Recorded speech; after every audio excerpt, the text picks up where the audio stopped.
state which will live in infamy. We are now in this war. We're all in it, all the way. Thousands and thousands of Chinese communists came into Korea.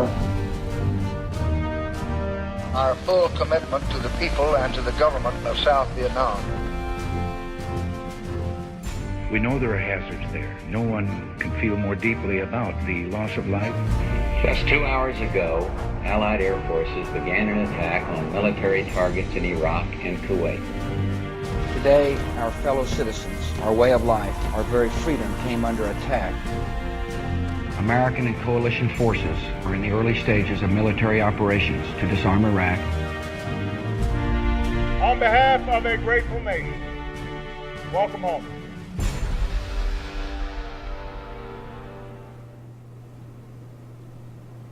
As far back as I can remember, I wanted to be a Marine. I went to basic training in 1961 in San Diego. I was an infantryman, went to Okinawa, went to Vietnam, got out in 1966 and went to college for a year. Then I went in the Army, volunteered for jump school. Well, in 1968, when I went back to Vietnam, I had orders to go to a Special Forces unit. And there was this long-range reconnaissance company that was recruiting volunteers. Missions were normally scheduled for 5 days. I don't believe I was out for 5 days more than once, maybe twice.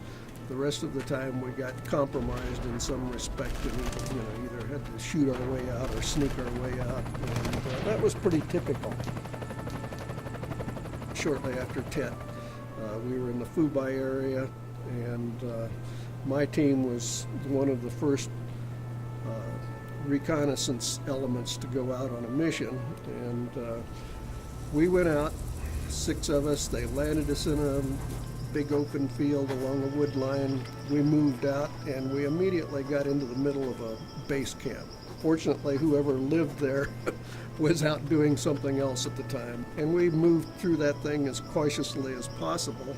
We had sat down at lunch. As we started taking turns eating, I'm sitting there with my ration in my hand, a spoon halfway to my mouth, and I glance up and there is a black panther standing right in front of me.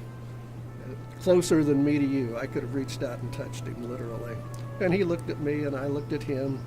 Shortly after that, there was a squad of about 8 Viet Cong. They were stacking crates, looked like ammunition. Called that in. We were told to move back to the extraction. We got there, helicopters were already inbound. We popped smoke. They came in firing full blast. As we were being debriefed, they had put an airstrike in on that position, and they got 2 huge secondary explosions out of it. I was fortunate. I never lost anybody. I never had anybody hurt. I planned my missions as tightly as I could. We practiced and rehearsed as much as we could. There were a lot of people that were coming back that were having some problems. They were dealing with the VA. It was a difficult time because the VA wasn't really aware of PTSD as an issue. To some degree, we looked at PTSD as a weakness, and most of us in my line of work would have refused to accept the fact that we could possibly be suffering from something like that. Every war has their own experiences. The bottom line is we all see things that are not pleasant. We do things that are not pleasant. I would say to anybody, if you are having problems, go to the VA, talk to a counselor, apply for benefits if that is appropriate, but at least seek somebody that you can talk to about your experiences. If you have an opportunity to get in a group, get in it and talk through some of these things and get it off your chest.